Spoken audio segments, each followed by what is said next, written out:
미 연방준비제도 이사회는 지난 7월 26일에서 27일에 연 연방공개시장위원회에서 6월에 이어 두 차례 연속으로 0.75% 금리 인상을 결정했습니다. 고인플레이션이 진정될 기미를 보이지 않고 미국뿐만 아니라 유로존에서도 중앙은행들이 금리 인상을 대폭 앞당기면서 시장은 금리 인상에 따른 경기 후퇴에 대한 우려를 키우고 있습니다. 최악의 경우로 우려되고 있는 것은 경기 불황 속에서 물가 상승이 동시에 발생하는 스태그플레이션으로까지 발전하는 것입니다. 스태그플레이션이라는 상황을 표현하기 위해 자주 사용되는 것은 70년대로 되돌아간다는 표현입니다. 하지만 대부분의 사람들은 1970년대에 무슨 일이 일어났는지 이해하기보다는 당시의 이미지만 떠올리는 경우가 많습니다. 이번 국면에서 스태그플레이션이 발생할 위험을 제대로 두려워하기 위해서는 스태그플레이션의 역사를 되돌아보고 70년대에 실제로 무슨 일이 일어났는지 아는 것이 유익할 것입니다. 그렇다면 장기 시계열 데이터가 존재하는 미국, 영국, 프랑스 3개국을 대상으로 스태그플레이션 상황이 1950년대 이후 어느 정도 발생했는지 살펴볼 필요가 있습니다.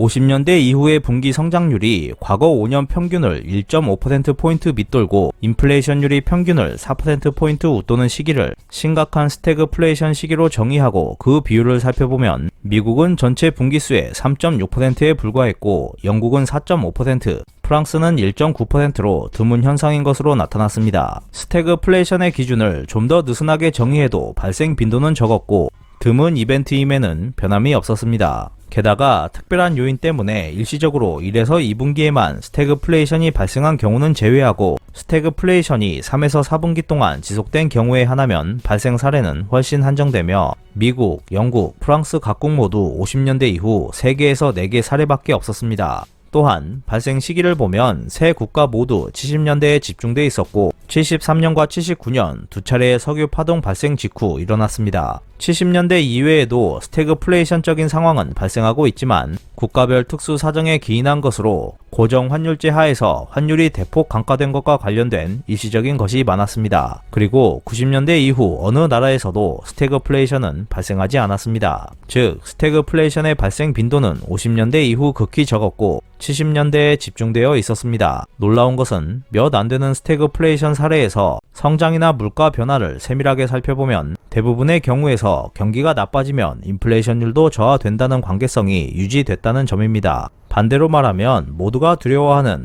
경기 후퇴에 들어가도 인플레이션 상승은 멈추지 않는다라는 국면은 70년대에도 거의 발생하지 않았다는 것입니다. 스태그플레이션을 과거 5년간 평균에 비해 성장률이 낮고 인플레이션율이 높은 시기가 3에서 4분기 동안 계속된다는 상황으로 정의하면 스태그플레이션은 70년대 석유 쇼크 이후 미국, 영국, 프랑스에서 발생하고 있었습니다. 스태그플레이션의 전형적인 예로 70년대를 인용하는 것이 틀린 것은 아니었습니다. 다만 그때의 경기와 인플레이션 움직임을 세밀하게 살펴보면 실제로 일어난 일은 현지 시장에서 두려워할 만큼 비참한 상황은 아니었다는 것입니다. 스태그플레이션의 대부분은 경기 악화가 시작될 때 그에 발맞춰 인플레이션율이 하락세를 보이고 있었습니다. 예외적인 상황도 있긴 했습니다. 그것은 1차 석유 파동 때 영국입니다. 당시 영국은 경기가 감속해가도 인플레이션율 상승이 멈추지 않는 상황에 빠져 있었습니다. 다만 이 시기의 영국은 상당히 특수한 상황에 있었다는 것을 알아둘 필요가 있습니다.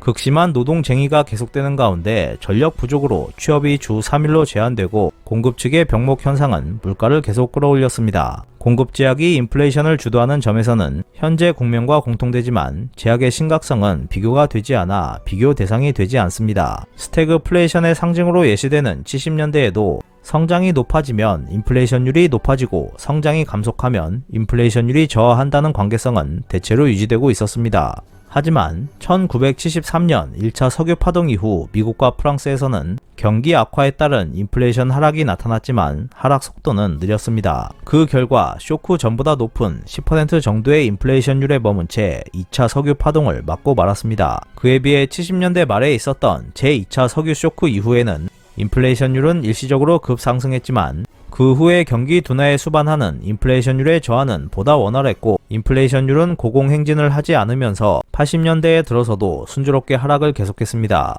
현재 일어날 가능성이 높은 국면은 1차 석유 파동 이후 미국과 프랑스 같은 상황일 것입니다. 경기 악화로 인플레이션율은 하락하고 있지만 그 하락 속도가 기존에 비해 현저하게 느리고 C19 사태 전 일상적이었던 2% 정도보다 높은 수준에서 인플레이션율의 하락이 멈춰버린다는 전개입니다. 70년대에 미국과 프랑스에서 인플레이션율이 제자리로 돌아오는데 오랜 시간이 걸렸던 이유는 제1차 석유 쇼크의 영향이 길어진 것에 더해 전례 없던 큰 쇼크로 사람들의 인플레이션 기대가 위쪽으로 바뀌어 버렸기 때문이었습니다. 말하자면 인플레이션 레짐 체인지가 발생하고 있었다고 볼 수 있습니다. 하지만 옥스퍼드 이코노믹스는 현 시점에서 70년대와 비슷한 인플레이션 레짐 체인지가 일어날 것으로 보기는 어렵다고 전망했습니다. 현재 선진국에서는 제1차 석유 파동 이후와 다르게 인플레이션 목표 제도 하에서 금융정책 운영이 성공함에 따라 인플레이션 기대는 안정되어 있습니다. 시장과 경제 구조도 상당히 유연해져 있어서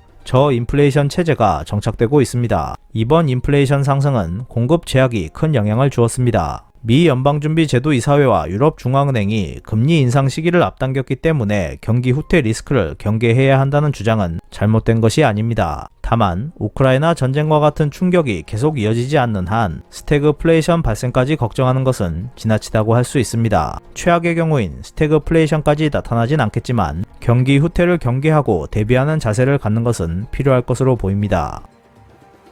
이상 피커TV였습니다.